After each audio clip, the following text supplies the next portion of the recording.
buying Fresh Market for $1.4 billion in cash. Fresh Market's business has been hurt by rivals Whole Foods, Walmart, Kroger. Blackstone selling its luxury hotel business to a Chinese company for $6.5 billion. That same company is leading a group of bidders who are offering $13 billion for Starwood Hotels. Marriott has already agreed to buy Starwood for about $1 billion less. Oscar Munoz returns to work full-time today as the CEO of United Continental Airlines, 2 months after his heart transplant. General Motors' second trial involving its faulty ignition switches begins today. The first trial ended over questions of the plaintiff's honesty. And Zootopia was the top movie this weekend, pulling in another $50 million for the Walt Disney Company. I'm Chuck Kamlick, CNBC Radio. If you're a 50-year-old male with type 2 diabetes, $500,000 of term life insurance is about $100 a month. Everyone needs affordable term insurance regardless of health. Call Term Provider and speak with Big Lou. Big Lou will find a term life policy for you even if you have type 2 diabetes, overweight, or have high blood pressure. For affordable term life for you, call Big Lou at 800-480-4694. 800-480-4694. Hi, I'm Jennifer Lopez. You see miracles all the time at our children's hospital. The first smile after surgery, a girl walking when they said she wouldn't, parents getting good news. But miracles never come easy. That's why, as great as children's hospitals are, they need our support to keep miracles happening. Please join me in supporting Children's Miracle Network hospitals. Put your money where the miracles are. From the KCAA Weather Center, I'm Ron Pritchard. For this morning, we've got a chance of rain, partly sunny skies and a high near 64. Tonight, partly cloudy with a low near 50. Tuesday, sunny with a high near 77. Tuesday night, mostly clear with a low near 55. Wednesday, sunny skies, a high near 84. Wednesday night, mostly clear with a low near 54. Thursday, sunny with a high near 83. Thursday night, mostly clear, low near 52. Friday, sunny skies, a high near 81. Friday night, mostly clear with a low near 53. Saturday, sunny skies, a high near 82. Saturday night, mostly clear with a low near 51. Sunday will have sunny skies and a high near 81. That's your weather forecast for this hour from KCAA 106.5 FM and 1050 AM, the stations that leave no listener behind.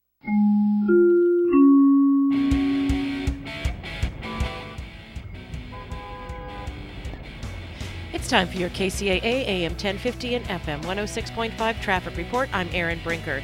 In Rancho Cucamonga, we have stop-and-go traffic on the 210 westbound between Day Creek Boulevard and Foothill Boulevard.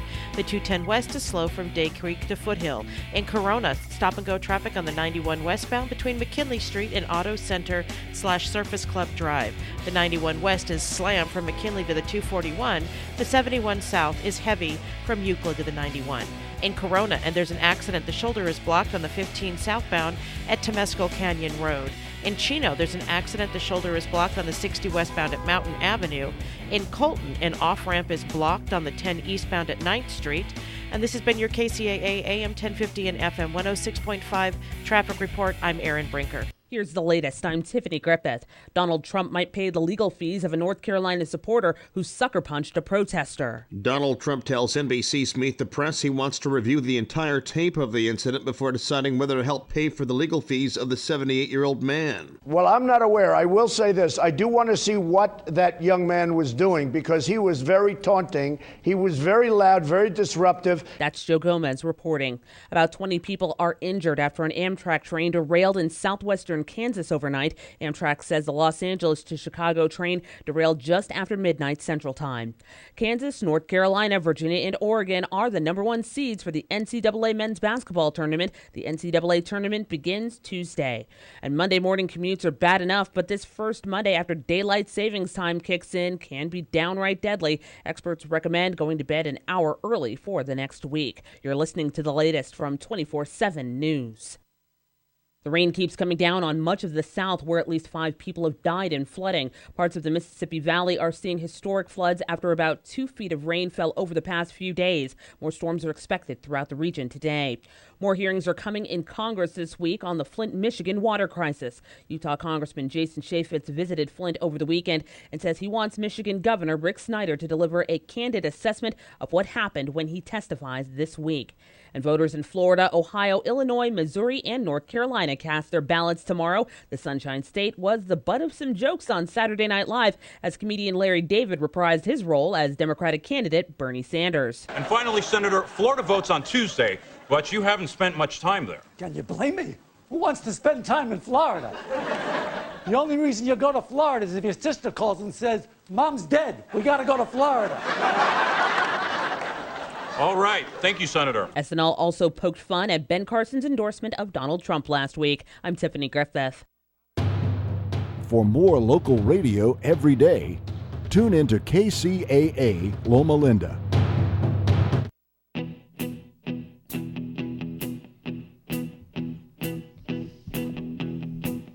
When I wake up, well, I know I'm gonna be the man who wakes up next to you. When I go out, yeah, I know I'm gonna be the man who goes along with you.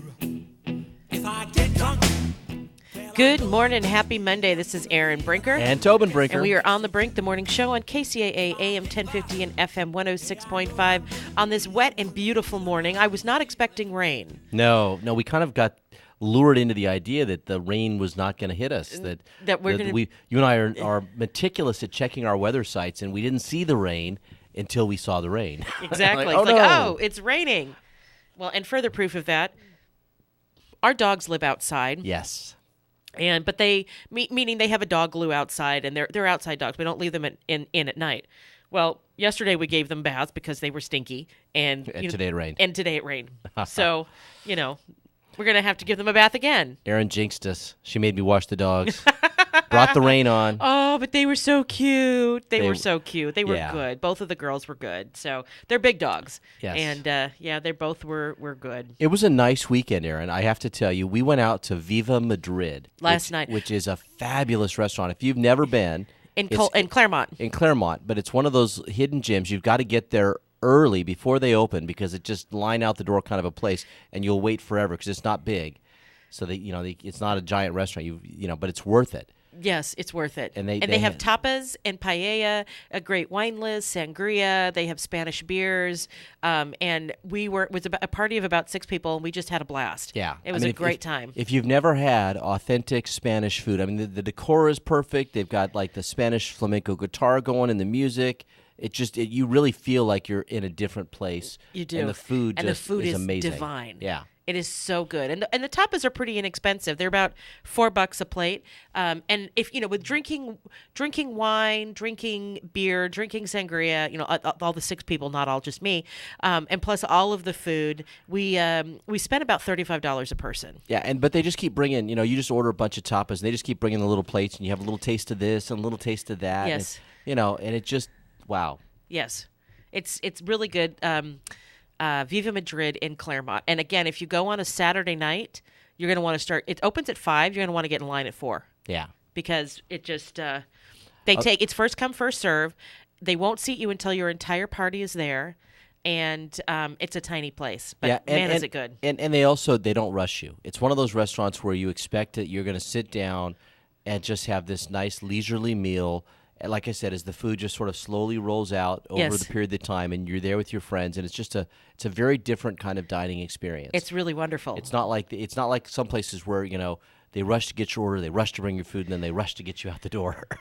No, it's very different environment. Very, very different. We went last night. We didn't go Saturday night, although we have been on a Saturday night. But it was a blast. And then Saturday, always got to give a recap of the weekend. Saturday, I was out with the incredible Edible Community Garden, the Women's Veterans Unity Group, and the City of Rancho Cucamonga in prepping the site that we're going to be planting trees on Wednesday. Where we're going to be planting trees on Wednesday. This is at Central Park along the Pacific Electric Trail. And we were digging holes.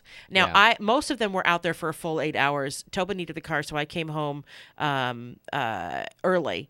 But we were digging holes, and it was fun. People were running by, wondering what we were doing, and this rain's got to be good for that endeavor too, right? Soften up the ground a little bit. Yes. Well, and it wasn't really that the ground was so hard. It's just there were a lot of rocks, like big rocks in the ground, and so my particular hole took me forever. I only got one done because I kept having to pry out the rocks. Sit there with the pick and pry out the rocks. Even after an auger went through we loosened up the dirt. Yeah. So, I mean, I say the dirt wasn't that bad. Well, that wasn't that bad because an auger came and loosened up the dirt. Yeah. But there were a lot of rocks. Actually, I turned around after I pulled, like I was tossing rocks behind me, and there was a huge pile of rocks. Still, the rain's got to help. It's got to be nice to have a little, just to soften up the ground a little bit before you get those trees in there. You always want to have it nice and moist. So these trees are going to be in honor of female veterans, past, present, and future, along, like I said, 25 trees along the Pacific Electric Trail at Central Park. And if you've never done the Pacific Electric Trail, you really have to check it out. It goes from Rialto right now all the way through Rancho Cucamonga, and does it go to Upland? I think it does. Yeah, it's amazing. Basically what they did is they took an old railroad track and turned it into a beautiful walking and bike path, and they've just added. And people use it. Yeah, and they've added lots of amenities along the way. Fontana's done a really beautiful job for their segment. You'll find faucets and restrooms and other things along the way, but it's well lit, it's well cared for. Mm-hmm. But there were no trees. No trees, yeah, and that's true. There's a lot of spaces where it's just wide open. It's just wide open, and that's in the summer months especially. It gets particularly warm in the afternoon. Yeah. And the idea with planting the trees is that yes, we wanted the beautiful living memorial to the women who have served in our military, but we also wanted to provide to diminish the heat island effect. And the heat island effect is when there's no trees in an area that you notice is that the blacktop is hotter than the actual ground. Yeah. I mean, it's considerably hotter. Well, trees can take care of that. And so then they help clean the air. Trees are beneficial in so many levels. And so, when those trees, right now they're going to be, the ones we're planting on Wednesday, they're young. And so they're not going to provide any cover. But within about 3 years, they'll provide nice shade for the people enjoying that trail. Well, I'm actually excited because the Inland Empire Incredible Edible Community Garden. Incredible Edible Community Garden. Yeah, Incredible Edible Community Garden. They've got a wonderful set of mini grants that are available right now, and I'm applying for one for my school to get 50 trees for our 50th anniversary. And today I'm meeting with a member from our district who does the groundskeeping, and actually he's meeting me this morning at 8 a.m., and we're doing a walk through the campus to show him sort of where we want the trees and what we're going to do, and that's awesome. To get the district engaged and involved. And this is still early in the process. Well, and it's no guarantee of funding. No guarantee of funding, but man, we're excited about the possibility of getting these trees. Yeah. Trees can really change a neighborhood. I mean, they really do clean the air. They clean the soil. They can help with soil erosion. They reduce the temperature right under them. They improve curb appeal, so it'll improve property values if they're taken care of. And if you buy the right tree for the right spot. Some people will say, well, yes, but trees will lift up your cement on your walkways. No, it's only if you plant the wrong tree. So a part of our vision at Frisbee, we have this giant slab of concrete that we want to get rid of, which is that heat island effect. Yes. And plant trees in this where the concrete was in this other open area. We want to create a tree garden that we're going to call the Falcon's Nest because we're the Frisbee Falcons. Oh, that's awesome. And we'll put benches and all kinds of nice amenities in there.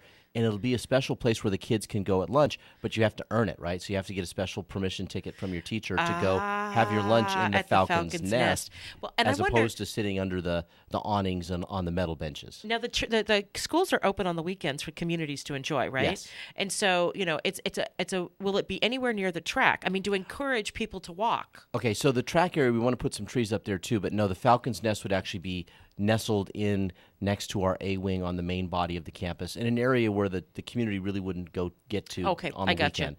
But yeah. in the hot months, in August and in September and October, And then, in this year, in February and January, that shade is, I'm sure it will be coveted by the kids. Well, when I first told the kids about this grant opportunity, because we have a club that's planning for our 50th, and they're the ones that are behind all this stuff, and told them about some of these ideas, the kids just went ballistic. They thought this was fabulous. And in fact, several of the 8th graders were upset that because it probably isn't going to get done if we get the trees, it probably won't actually be available. Until they're already at the high school. Until they're gone. And I'm like, well, you guys can come back and see it. Come back and enjoy it. But they were like, oh, it's no fair.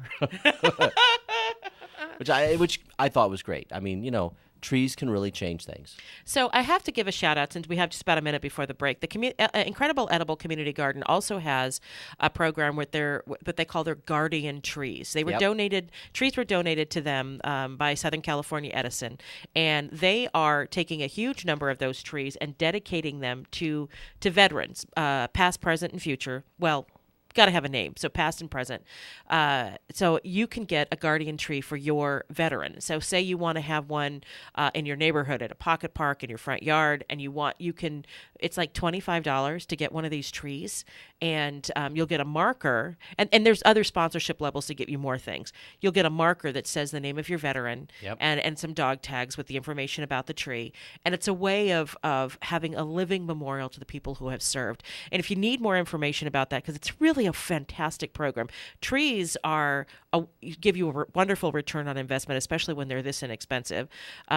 Go to IEC Garden. That's IEC as in cat, for Inland Empire Community Garden, iecgarden.org, and click on Guardian Trees, and you'll be able to see everything that is in their Guardian Nursery, and get your tree for your veteran. Is it Incredible Edible Community Garden? It is Incredible Edible Community Garden. Okay. Did I say Inland Empire? You did. I do the same thing. I do it all the time. It's Incredible Edible Community Garden. Sorry. When you live out here, IE has one meaning. So forgive me. So at 6:16, it's time for a break. I'm Erin Brinker. And I'm Tobin Brinker. And we are on The Brink, the morning show on KCAA, AM 1050 and FM 106.5. We'll be right back. You're listening to KCAA, your good neighbor along the way.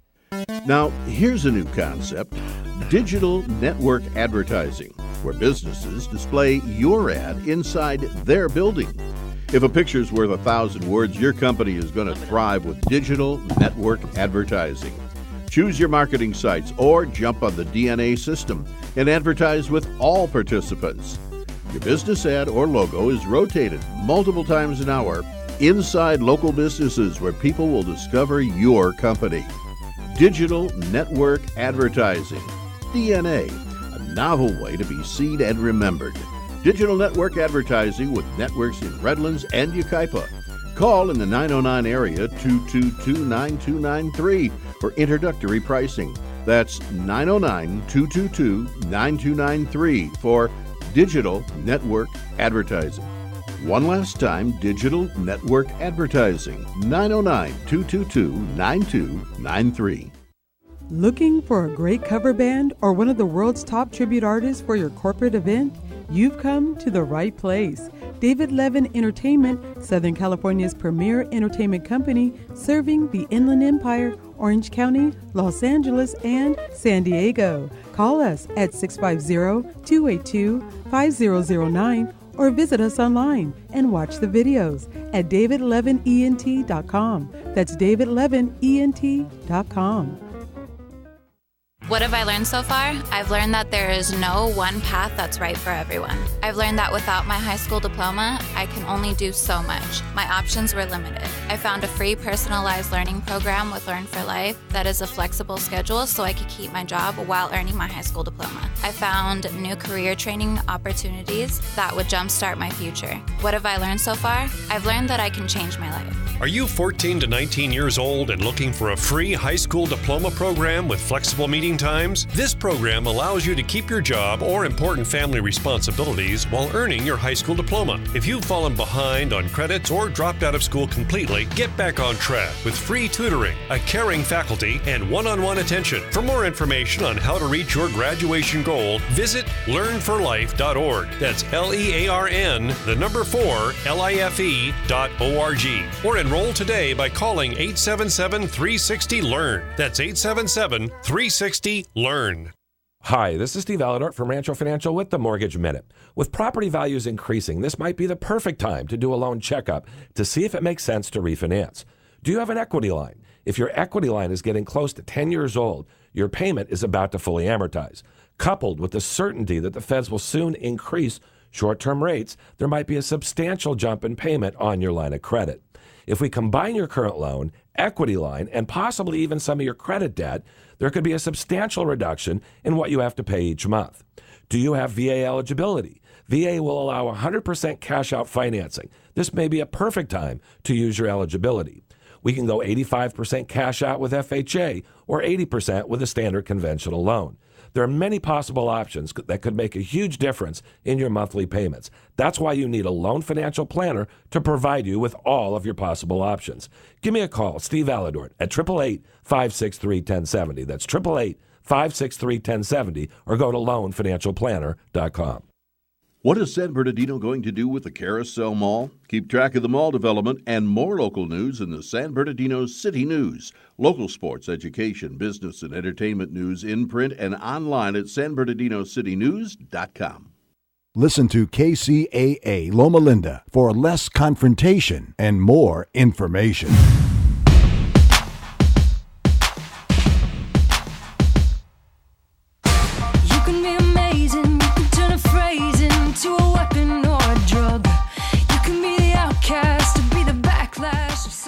I'm Aaron Brinker. Welcome back. And I'm Tobin Brinker. And we are on The Brink, the morning show on KCAA AM 1050 and FM 106.5. I love this song. I really love this song. Yeah. It's just really wonderful. So something that's not so wonderful, there's a controversy going on in Upland. Upland teachers declare they have no confidence in their superintendent. Tobin, you want to talk about that? Yeah, first off, when you get to the point that you're taking a vote of no confidence in your superintendent, things are bad. And I say this because, first off, I know the folks that are involved in Upland. I know their leadership. I used to be on the state council for our union, and these are actually pretty normal, calm, rational people. They're not the flame-throwing union types. Right. And I know. And those people do exist. They do. These people are not in that camp. But their union president, John Glenn, he's not that guy. So that's something that means something to me. But yeah, so let me give you the story. So citing frustration, the association representing the teachers in the Upland Unified School District has issued a vote of no confidence against Superintendent Nancy Kelly.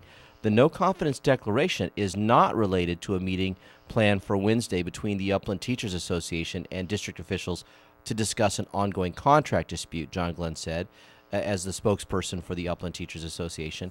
Instead, the vote was based on three things: failure to provide adequate leadership, failure to respect the professional rights of Upland teachers, and an inability to hold administrative personnel accountable to the Upland Collective Bargaining Agreement. This was not political payback because we're unhappy about negotiations, Glenn said. This is about deficits. They are not financial. They are different, but just as destructive to the district. And I'll tell you why I tend to believe that, because later in the article they go into the discussion of what's actually on the table for their financial side, and they are in the middle of getting a really, really big raise, right? I mean, they're just ironing out a few details, but they've already been offered a 10% ongoing raise, which is massive. Gosh. And were they underpaid before? Yes. Holy smokes. They had a previous superintendent and board that were a disaster, and they had a bunch of problems. So they're getting caught up. So they're getting a 10% raise for ongoing. And on top of that, they're getting a 6% one time. But where they're getting stuck is that they were offered the 6% one time, and then the district came back to them and said, well, hold on. We can't really give you the 6% one time because we've got some rising insurance costs. And so they want to negotiate that down some more. And so that's what they're part of the process. That's what they're back at the table for. But they're still getting the 10% one ongoing, and they're still going to get something as a one-time. It's just not going to be the full 6%. So this is not about money, right? This is about something else that's going on in the district. And so, I really feel for the teachers that are there. And one of the issues is Common Core. Both sides say that they started out working collaboratively to ensure that there was consistency in how the new Common Core curriculum standards were implemented. The district claims that the cooperation is still ongoing, but Glenn said the partnership has eroded. Instead, the district administration has decided to rely on outside consultants and publishers to guide the curriculum implementation. Kelly countered that it's not unusual for districts to hire outside consultants. But again, as someone who works in the teaching profession, what happens is the district sort of hands it over to these outside people, and you just watch a ton of money walking out the door at the district as people begin telling you, you're going to do this, you're going to do that, and not really listening to the professionals in-house that are saying, wait, we can do that. We're in the room. We know our kids. We can do it better and be cheaper, And instead of handing off the money to those guys, listen to us, and we can tell you that. And they're obviously not listening, and so that's the breakdown, right? That's the breakdown. Accountability is another issue. Glenn said teachers are also frustrated with members of the school board who he said have failed to address the teachers' union's concern. For Upland schools to move forward and progress, we all need to be working together, Glenn said. While he didn't demand anyone's ouster, he said if the school board members don't take the teachers' concern seriously, it may become a campaign issue. 2 school board members, Linda Angona and Steve Frazee, will be up for re-election in November. At least a dozen people have expressed interest in running. Wow. So this is kind of a veiled threat, right? And It's not really veiled. No, but this is a traditional union tactic. Right. Hey, if we're not getting what we want, we'll find a new board member who will stand up for us. And so I'm certain that the board, the union board, is looking at these many candidates that are interested in running and seeing if some of them might be more viable and more amenable. Okay, so how does it get to this? And you said that they had a bad leadership before, school board leadership, and so how does it get to this point? I mean, here's the thing from an outsider's perspective, because I'm not a teacher. How is it that this seems to happen in school districts all the time, where you have these highly trained, and they have to be highly trained to be credentialed, highly trained, many of whom have master's degree, if either in education or in their subject matter. They have all of them have teaching credentials. Many of them have admin credentials. These are the people that are in your classrooms. Yeah. And then you have people who have all of those things and maybe more in the administrative realm. Why is it that they can't?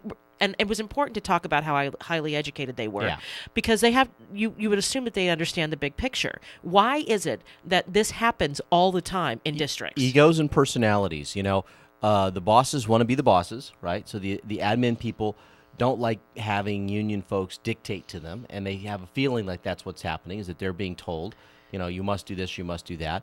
And usually it happens by union people who've gone over their head to a superintendent or to school board members. Right, and that'll sour a relationship. And so you get this antagonistic relationship between administrators and teachers because of that dynamic.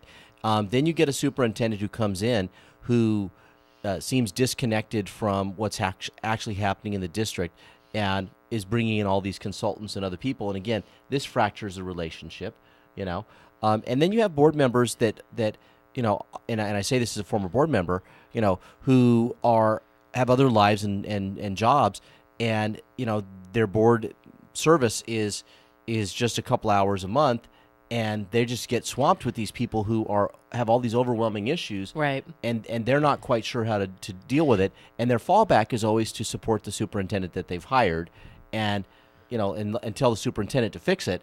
And if the superintendent can't fix it or won't fix it, then those board members pay the price. It just strikes me that so well-run organizations, any kind of an organization, well-run organizations, you hire good people to do a particular job, people who know how to do it, who have an expertise, who have a passion for what you're doing. And you could be making widgets, and this is the same thing. Yeah. And so what I don't understand, and it happens over and over again, I'm not naive, but it happens in lots of industries, is how you hire a really good person, and then you don't let them do what they're good at. Yeah. I don't understand that mentality. Why, if you go through all of this process, and hiring is never cheap, right? So you hire these people, and presumably they're acclimated and up and ready to go fairly quickly because they're professionals, and then you don't let them do what they're hired to do. It makes no sense. Yeah. No, So I agree. You try to control what they do. Now, I watched a similar thing play out in the Rialto district almost a decade ago now, but when Edna Herring was the superintendent. And she came in with much accolades, had been a former administrator in the district, and then had left. And when she came back as the superintendent, everyone was excited and happy, thought that it was going to be this wonderful thing. And then over a period of time, these same kinds of decisions that we're seeing happen in Upland eroded her support. to the point where they did a vote of no confidence on her. And what was interesting for me was I was at one of the few schools that still had a lot of faith and a lot of people who liked her. And so my school voted against the vote of no confidence. But once that vote of no confidence happened, it was like you crossed a bridge that you couldn't come back from, you know? And that's where I worry about Upland is once you do that, what do you do next? And of course he says, where do you go from there? Yeah, and of course he says, well, our intention is not to, force anybody out or whatever. But how do you heal from that? Yeah, it's really tough.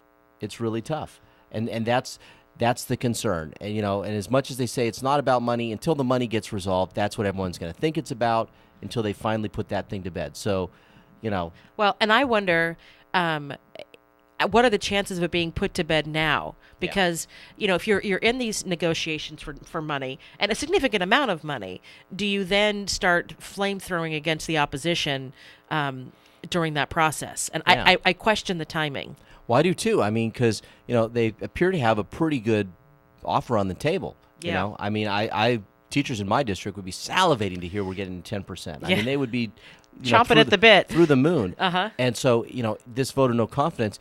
Does it now undermine that, and do they stop that? Does that, I don't know. Did you just kill that? Well, we're definitely going to keep an eye on this. Of course, you hope this doesn't reach the kids. And more, the most important thing about any school district are these students that they're teaching. And so we hope that I am a product of the Upland schools, a graduate of Upland High School, class of 1987. So you all know how old I am. You turned out all right. I'm only mildly screwed up. So it is 6:30. It's time for a break. I'm Erin Brinker. And I'm Tobin Brinker. And we are on The Brink, the morning show on KCAA AM 1050 and FM 106.5. We'll be right back. KCAA Loma Linda, your CNBC news station, where your business comes first. Here's the latest. I'm Tiffany Griffith. Donald Trump might pay the legal fees of a North Carolina supporter who sucker punched a protester. Donald Trump tells NBC's Meet the Press he wants to review the entire tape of the incident before deciding whether to help pay for the legal fees of the 78-year-old man. Well, I'm not aware. I will say this. I do want to see what that young man was doing because he was very taunting. He was very loud, very disruptive. That's Joe Gomez reporting. About 20 people are injured after an Amtrak train derailed in southwestern Kansas overnight. Amtrak says the Los Angeles to Chicago train derailed just after midnight Central Time. Kansas, North Carolina, Virginia, and Oregon are the number one seeds for the NCAA men's basketball tournament. The NCAA tournament begins Tuesday. And Monday morning commutes are bad enough, but this first Monday after daylight savings time kicks in can be downright deadly. Experts recommend going to bed an hour early for the next week. You're listening to the latest from 24/7 News. It's time for your KCAA AM 1050 and FM 106.5 traffic report. I'm Erin Brinker. The wet roads have caused a lot of drama out there, so please be careful. Rancho Cucamonga stop-and-go traffic on the 210 westbound between Day Creek Boulevard and Foothill Boulevard. The 210 west is slow from Day Creek to Foothill. In Chino, stop-and-go traffic on the 60 westbound between Mountain Avenue and the 57 Orange Freeway. The 10 west is slow from Grove to the 57. The 210 west is delays from Haven to Foothill. In Corona, stop-and-go traffic on the 91 westbound between McKinley Street and Green River Road. The 71 south is heavy from Pine Avenue to the 91. In Moreno Valley, stop-and-go traffic on the 215 northbound between Cactus Avenue and University Avenue. The 60 west is busy between Heacock and the 215. In Colton, an off-ramp has been reopened at the 10 eastbound at 9th Street. An earlier crash has been cleared from the off-ramp. In Corona, slow traffic on the 15 northbound between Temescal Canyon Road and El Cerrito Road. And finally, in the Cajon Pass, there's slow traffic on the 15 southbound between Highway 138 and Sierra Avenue. This has been your KCAA AM 1050 and FM 106.5 traffic report. I'm Erin Brinker.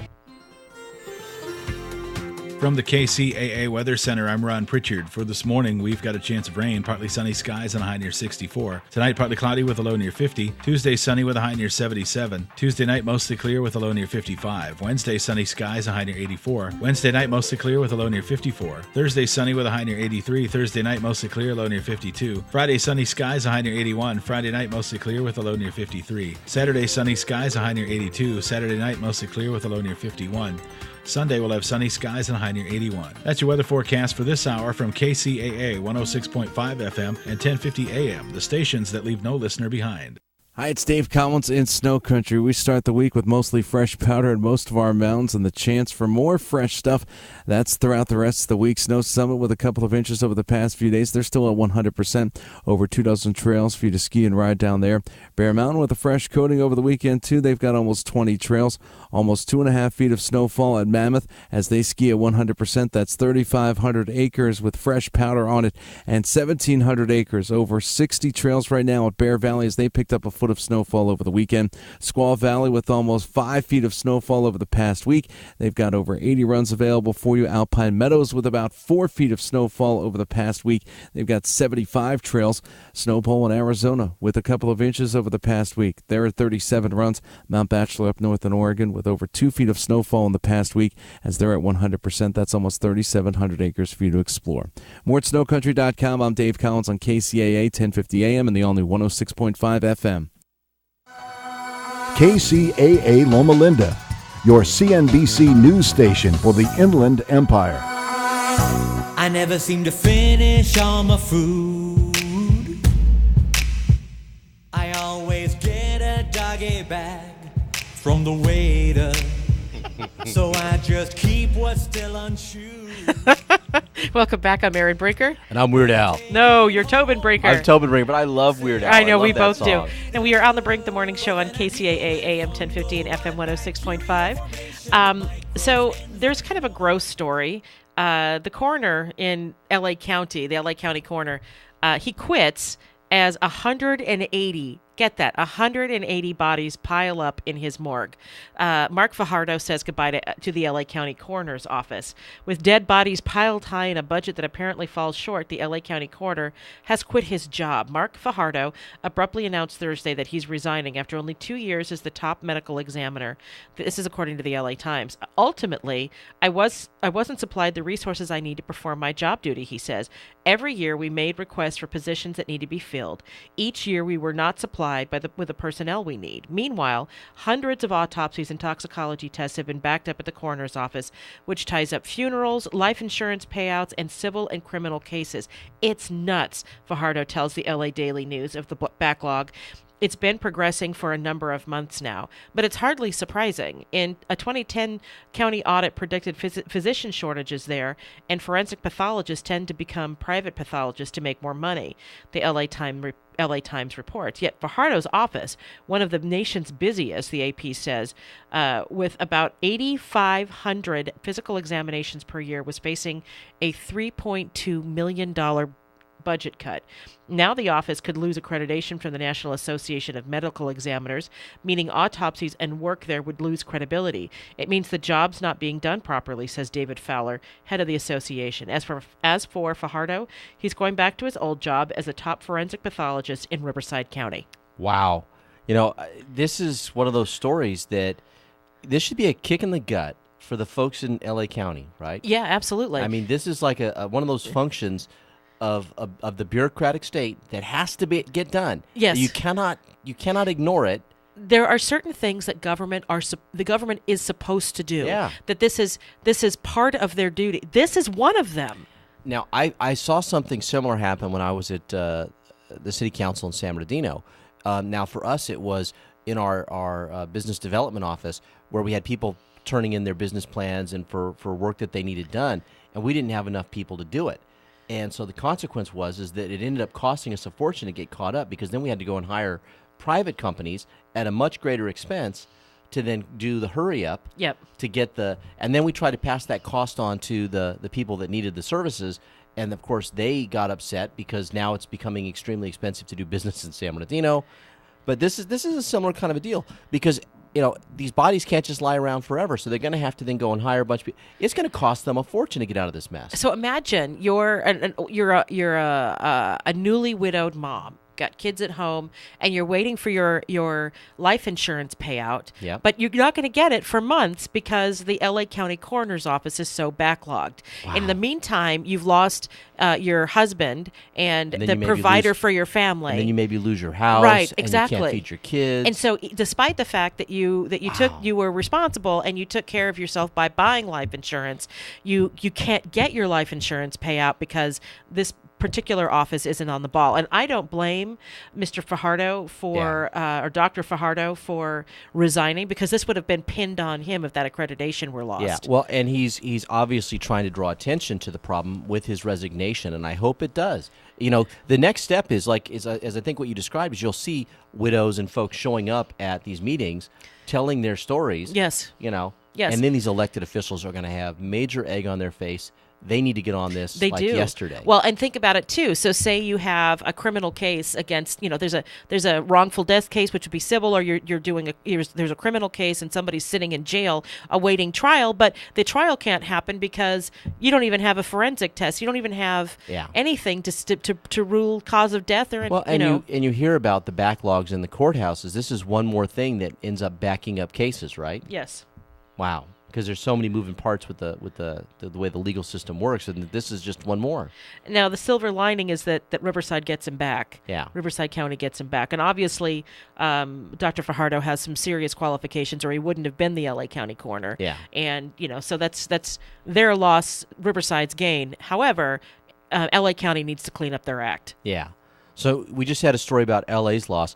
It looks like Riverside is going to lose something here. Well, I don't know, lose is the right word, though. But the newspaper, the Press Enterprise, is for sale. So Aaron. This is actually not at all surprising, because they were purchased by I forgot the name of the same group as that owns the Orange County Register. Yes. I honestly think they did a terrible job from the onset. Yeah. So it'll cost at least $45.5 million to purchase the two biggest newspapers in Santa Ana and Riverside. That's the amount of an initial bid for the assets of Freedom Communications, the Santa Ana-based owner of the Orange County Register and the Press Enterprise. LA-based FTI Consulting, the firm handling Freedom's bankruptcy proceedings, not surprising, approved Sunday that a stalking horse bid from Digital First Media, which owns 9 newspapers and associated websites in Southern California, including the Daily Bulletin, which is where this article comes from. It provides the initial position that the kind of sets the pace and stakes out a position with regards to what you want to bid for and how much you're willing to pay. And this is according to Alan Martin, a lawyer for Digital First Media. A formal auction for Freedom's assets is scheduled for Wednesday, and a hearing to approve the sale is scheduled for March 21st in bankruptcy court in Santa Ana. Tribune Publishing, which owns the Los Angeles Times, and an investor group led by Freedom's current management team are also expected to participate in the auction. So interesting. So we've got a couple different groups that are looking at this, and Digital First Media wanted to get out there in front of it and set the mark of what they think this thing is worth, right? Yes. And I feel for the employees because, the newspaper business for the last probably 15 years has gone through a metamorphosis. And in many ways, it hasn't been handled well. Although you're starting to see that turn around. A lot more is offered behind a paywall. You get so many views a month and then you have to pay.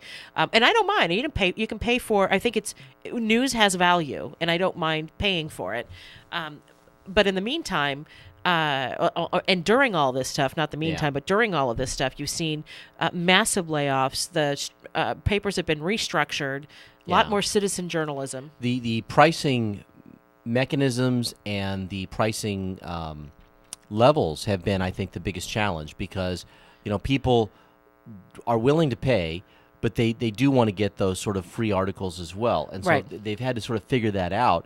And some of these places charge so much for the subscription that you're like, I can't pay that. Do you know what I wish is, because if you don't subscribe to a newspaper, so you don't subscribe to the LA Times, you can go to a newsstand, put $1 in the little box, and pull out an LA Times for that day, and say you just want it for that day. You're going to be on the train or whatever, you want that for that day. Yeah. You can't do that electronically, and you should be able to. Yeah. You just want it for that day because there's an article. Well, okay, charge me $1 or 50 cents or whatever makes sense, and I can get what I need for that day. Yeah.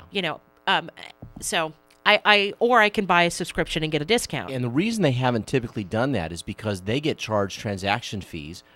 And so, for charging you for $1 or a quarter or whatever, their transaction fees eat up all that. So they're not. But not necessarily, though. It's still cheaper than having to print it. Yeah, but it's funny. But this is where they're losing it. The way that they charge stuff on digital, the way these companies and the banks process all this stuff, I hate to say it like this, they nickel and dime you to death with the fees, and so this is why companies don't want to do that kind of system. Right.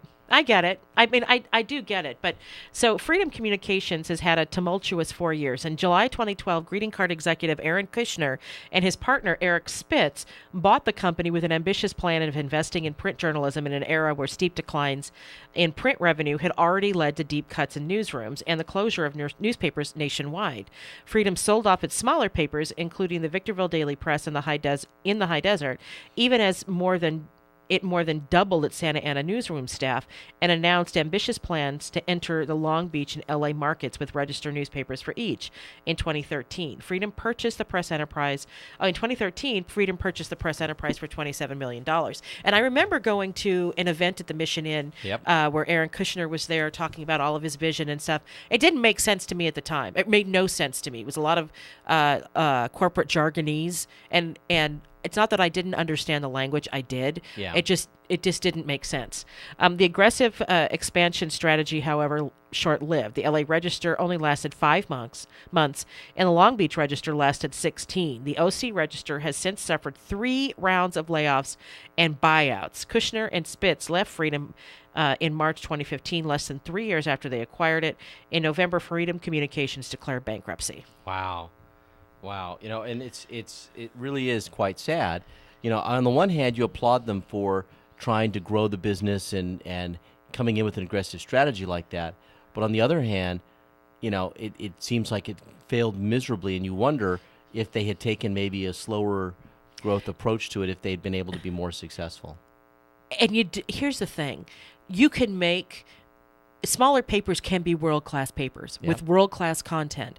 What they decided they wanted to do was beat their chests and take on the LA Times. Yeah. Well, that's just stupid. Yeah. I'm sorry. It's just stupid before you have your feet on the ground with the papers that you already own. Yeah. Now, the Press Enterprise is a quality paper. I mean, I enjoy reading the Press Enterprise, although the quality has gone down markedly in the last year. Yeah. But why didn't they just focus their energy on really making the Orange County Register and the Press Enterprise outstanding instead of trying to go into markets where they're taking on the 800-pound gorilla? Well, and I'll tell you, over the last several years, I've gotten a really new appreciation of these small weekly newspapers that are the free ones at the newsstand. You don't even pay to get them. The Inland Empire Community News, the City News Group, and others like it. Highland Community News. They're living off their advertisers, and that's where they make their money. They don't charge the consumer for their paper. But they have really put out a quality product. They do. And the Black Voice has really done a great job of transitioning to their online version. Yes, they have. And they, I have to just give them credit. Their editorials and their local coverage is just superb. It is superb. It's time for a break at 6:46. I'm Erin Brinker. And I'm Tobin Brinker. And we'll be right back. KCAA is your CNBC news affiliate. We're the station that gets down to business. Are you looking for the right place to purchase your landscaping items? Well, come see us at Hydroscape. Hydroscape offers a large selection of irrigation products including Irritrol and Toro, such as their efficient precision nozzles. For 40 years, Hydroscape has been family-owned and operated, serving Southern California. With 17 locations, our knowledgeable and experienced staff is equipped to help you with all your irrigation, landscape, and outdoor living projects. Whether you're installing irrigation systems, wanting to maintain a healthy landscape, or simply create a beautiful lit space for outdoor entertaining, Hydroscape is the place to go. Visit our website at hydroscape.com for more information and find helpful articles on our blog, or call our customer service center at 1-800-395-4477. Redlands Blueprint and Commercial Printing Company has been serving the greater Inland Empire for over 60 years. For all of your printing needs, from full-color printing to high-speed copying and everything in between, go to Redlands Blueprint and Commercial Printing Company. Their staff is committed to your total satisfaction. Great service isn't just lip service at Redlands Blueprint and Commercial Printing Company. It's the way they do business year after year. Having trouble finding drafting supplies? Redlands Blueprint and Commercial Printing Company still carries a complete selection. Redlands Blueprint and Commercial Printing Company is rated high in customer satisfaction by Value Star, an independent rating company. For all of your personal or business printing, call Redlands Blueprint and Commercial Printing Company at 909-792-3478. That's 792-3478, or visit them on New York Street in Redlands off the I-10 and the Crosstown Freeway. Tired of spending too much money on an ad and then trying to find your ad in the newspaper, buried among hundreds, even thousands of other ads? Isn't it time you got a great deal when you were trying to sell that car, that dining room set, that refrigerator, or offering your handyman services? Now you can in the Nickel Shopper. For as little as $7.50 per week, your ad can be seen by thousands of eyeballs in the high desert, and they're getting the Nickel Shopper for free. Call today to place your ad in the Nickel Shopper, 760-646-3654, or go to thenickelshopper.com for all the details. 760-646-3654. The Nickel Shopper, now in the IE.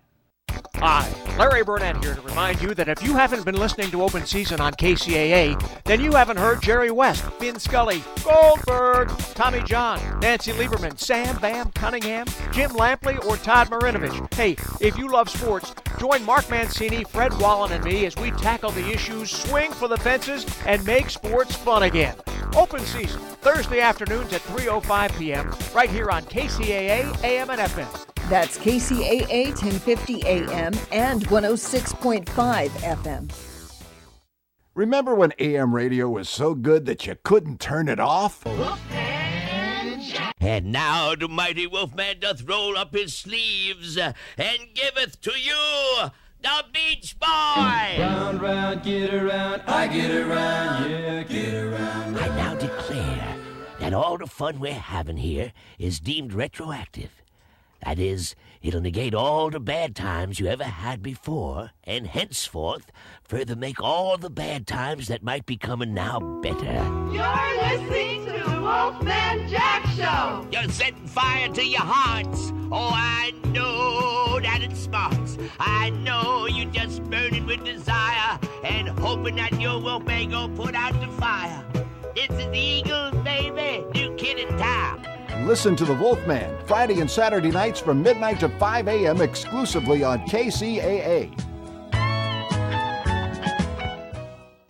KCAA Loma Linda, your CNBC news station, where your business comes first.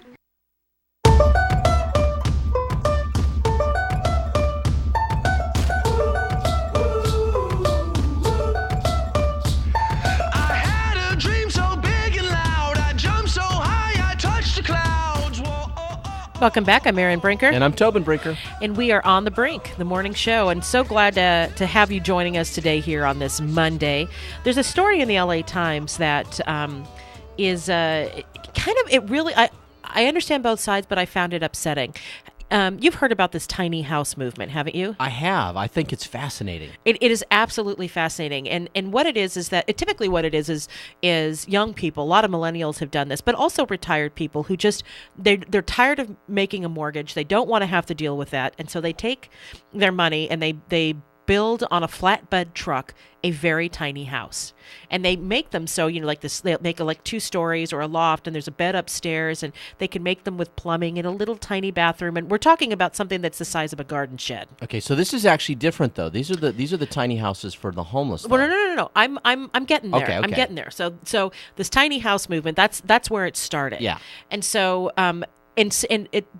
through this discussion, this tiny house movement discussion, there've been talks about, well, why don't we have these tiny homes for the homeless population? Yeah. It's something that will give them at least some shelter, and provide, get them off the street, and presumably they'll be safer and all of that. And so you've seen them pop up around the country. Yeah. But most of them, because they're not really called houses, they're built on flatbed trucks because they're considered a vehicle, and then not a home where you'd have to have all of the permitting and all of those things that go along with building a house. Yeah. So when Los Angeles city sanitation workers hauled away 3 so-called tiny houses, brightly painted wood structures the size of garden sheds, from the South LA sidewalk like bulky trash, the action understandably caused an outcry.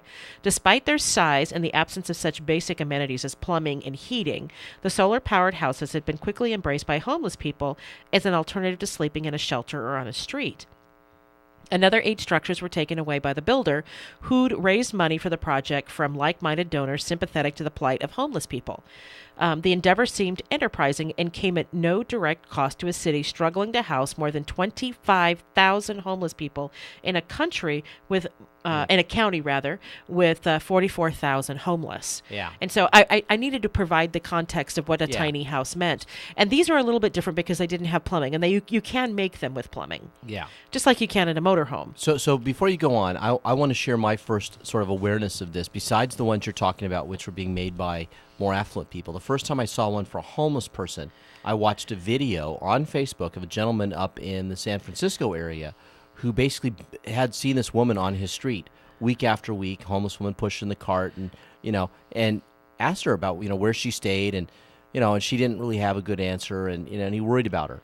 And so he got together this stuff. This is a construction guy, and he got together and he built this tiny little house for her and gave her a little key to it, and basically she could lock her stuff up inside, and then it became a place where at nighttime she could go and have a place to lay down and be locked in and not have to worry about the weather on her. But she wasn't living in it. It's not like she was cooking meals inside there or... But you can make them so that they're cooking meals. Or hanging out there in the day. But this was just a place where...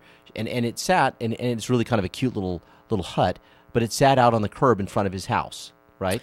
Ah. And that was the first one I saw, and I thought, wow, that's kind of an ingenious thing, and what a nice sort of thing to do as a community member, right? To suggest that this was a way to help deal with this. And it wasn't like it attracted, hundreds of homeless people. It's like he didn't have a bunch of them now camped out in his yard or whatever. It was just this one woman. But this specific issue in Los Angeles, this is a group that's building them, like sort of mass producing them and putting them on city sidewalks. And I think that's a little different. It is different, but it is different. So, the people who are supporting this tiny house movement for the homeless say this gives housing and gets people off the street, and presumably they're safer and the streets are safer. And really, and LA and LA County, the city and county of LA, have a huge problem with homelessness, as does the Inland Empire. No one would disagree with that. And the city and county have ambitious plans to house the 44,000 homeless people.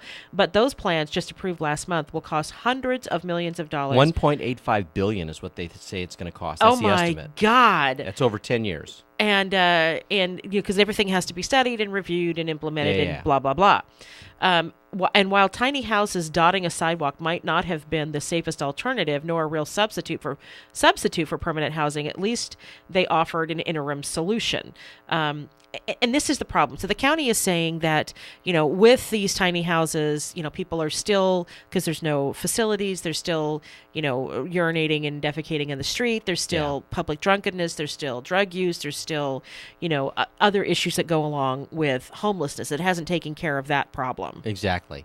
Well, and the issue, I think, is if you're going to make this like what this guy did, with these multiple tiny houses sort of all on a sidewalk, that they need to be on someone's private property. Yes. There needs to be some access to a bathroom and showers and, the kind of those sorts of facilities. Something akin to a campground where you have a community bathroom or whatever. And there needs to be somebody that's in charge, because sometimes these homeless folks have issues, social and emotional issues that they're not necessarily going to be the most reliable people to make sure that things are getting done. So you need somebody that's in charge to make sure this is all being managed properly. And all that costs money. It does cost money. Yeah. I applaud the people who are trying to offer creative solutions. Yeah. And there's been a lot of talk about, Salt Lake City has gone through a process of housing all of their homeless. Yes, they have. And it's been successful, but they don't have a homeless population as large as Los Angeles. Yeah. And they also have weather where people will die outside, period. Yep. And so that there was a public health issue, a significant public health issue, because it's cold, it snows up there. So it's not like Los Angeles. And, 44,000 homeless in that's a lot of people. Yeah. I mean, that's a city about the size of Colton, right? Yeah. I read a story a few years ago that Denver had done a study, and they looked at the actual cost of homelessness and how often these people were using services. And so, for instance, they were getting arrested for drunken disorderly, for, public urination and things like that. They were getting sick because they were out in the elements, and then they were in the hospitals, and of course they couldn't pay their bills. Right. And often because they would wait till they were pretty sick to go in, these were very expensive, and they added it up, and they were spending millions of dollars, hundreds of thousands a year on these people, on certain high-end offenders, Right. And what they found is if they simply built them, low-income apartments and gave them a place to stay, right? Gave them a place to stay, that they actually were spending significantly less to just give them a place to stay versus then living on the street and then having all these other extra costs with the policing and the hospital costs and all that. Now, people say you can use shelters, but shelters are tough. So, they usually run from 7 in the morning or 7 at night to 7 in the morning or something like that, where you have to vacate all of your stuff during the day. It's not a safe place for your children. It's not a safe place they don't welcome pets. It's not a safe place for your stuff. And so it's not an option for everybody. Well, and often people would line up, they have to line up like hours ahead to make sure they get in. Yeah. I think that perhaps the county and the city governments need to be a little more flexible in their interim solutions. I'm just saying. Yeah. It's 6:59. I'm Erin Brinker. And I'm Tobin Brinker. And we are on The Brink, the morning show on KCAA AM 1050 and FM 106.5. Have a great day, everybody.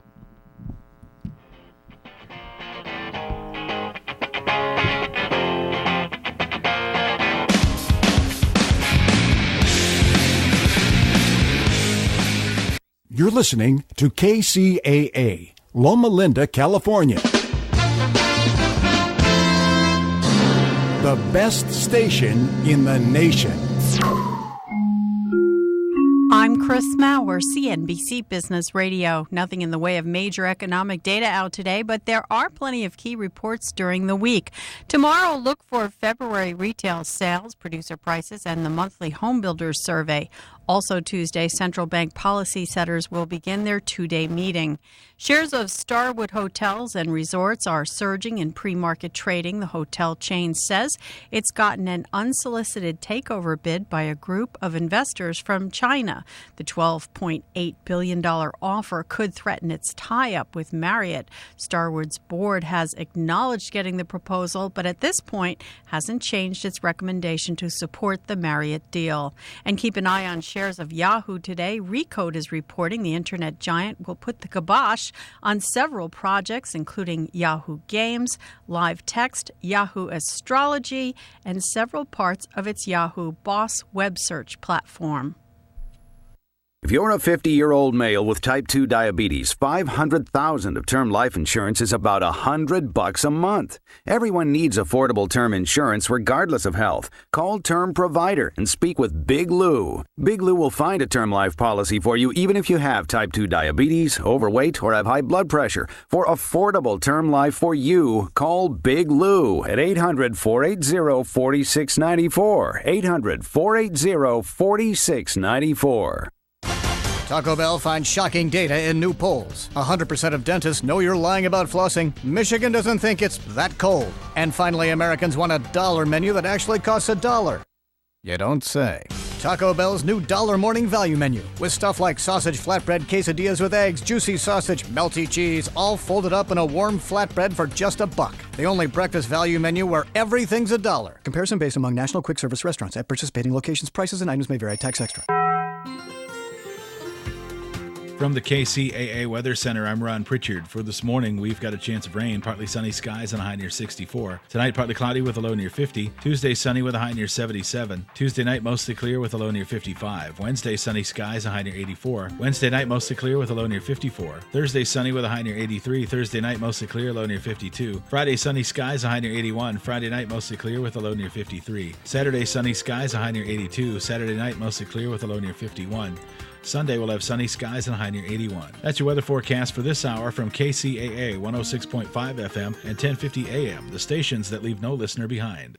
Hello, I'm Fletcher Jones Jr. Get 1.99% for 36 months and a first payment credit waiver for a 2012, 13, and 14 CE GLK and M class. Mercedes-Benz of Ontario is kicking off our giant pre-owned sales event. Call 909-212-8450 for details.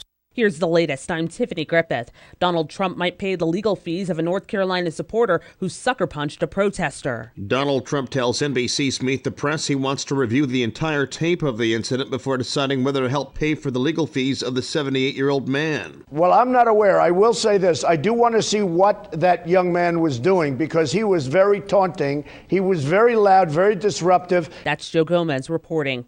About 20 people are injured after an Amtrak train derailed in southwestern Kansas overnight. Amtrak says the Los Angeles to Chicago train derailed just after midnight Central Time. Kansas, North Carolina, Virginia, and Oregon are the number one seeds for the NCAA men's basketball tournament. The NCAA tournament begins Tuesday. And Monday morning commutes are bad enough, but this first Monday after daylight savings time kicks in can be downright deadly. Experts recommend going to bed an hour early for the next week. You're listening to the latest from 24/7 News. The rain keeps coming down on much of the South, where at least 5 people have died in flooding. Parts of the Mississippi Valley are seeing historic floods after about 2 feet of rain fell over the past few days. More storms are expected throughout the region today.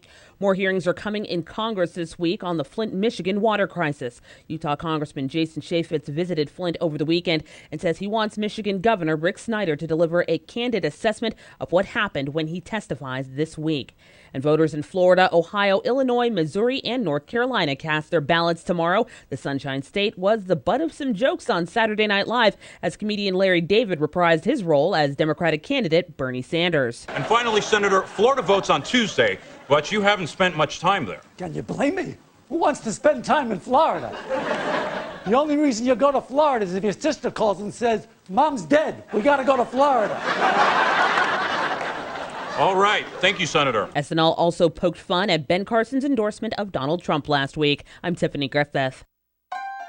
Tune in to the Wolfman Jack Show every Friday and Saturday night at midnight. Brought to you by Empire Clinical Research. Have a cold or flu or other ailment? Interested in helping advance medicine? Well, you're invited to participate in a paid comparison study. Discover a rewarding experience at Empire Clinical Research, located on historic Route 66 in Upland. At Empire, we specialize in conducting clinical studies for pharmaceutical companies seeking FDA approval or gathering data on the forefront of clinical research. Empire Clinical Research conducts all studies in a controlled, convenient, safe atmosphere for paid comparison studies in acne, arthritis of the knee, sleeping disorders, high blood pressure, constipation, and seasonal flu. You can help, get paid, and make a difference. Call to see 909-981-5321. That's 909-981-5321 or visit EmpireClinicalResearch.com.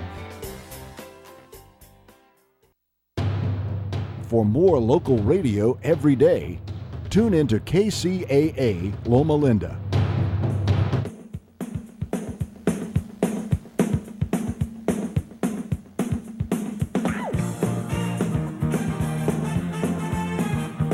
Ladies and gentlemen, it's the Stephanie Miller Show.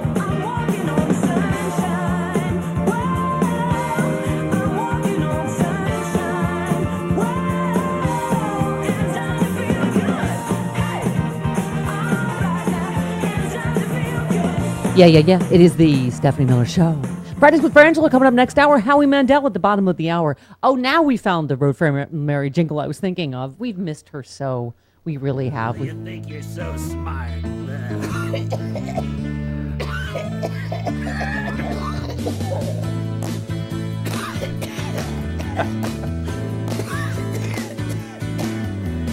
Every time I think that I'm the only one on food stamps, she will call on me. And every black schnoz is driving around in Escalades, and they're all welfare queens. Or so says Road Flair Mary. She always guarantees by smoking on those Road Flair sticks and coughing weed. Or maybe making racist tales of all the fails and tribulations that only Road Flair Mary sees. All right, God bless her. What a shock that she's a Trump voter. Huh. You know My what? name is Sue. How do you do? Real quick, Sue in Rockville. Hello, Sue. How do you do? Good morning. News of the future, January 21st, 2017. Yes. Republican president fill in any name. issued 3 executive orders today. Number 1, he nullified the ACA and threw 20 million people off of the insurance rolls. Executive order number 2, he ordered open carry to be allowed in all 50 states, federal level. Number 3, he eliminated the EPA and reinstated the Keystone Pipeline. Now, will everyone shut up and stop bashing other Democrats? All right. We've been warned. Yeah. Thank you. Thank you. Never mind. She's the Sister Mary Oliphant of our show. Speaking of funny and smart, What? I want to bring on Tina Dupuis, managing editor of crooksandliars.com. Oh, wait, this is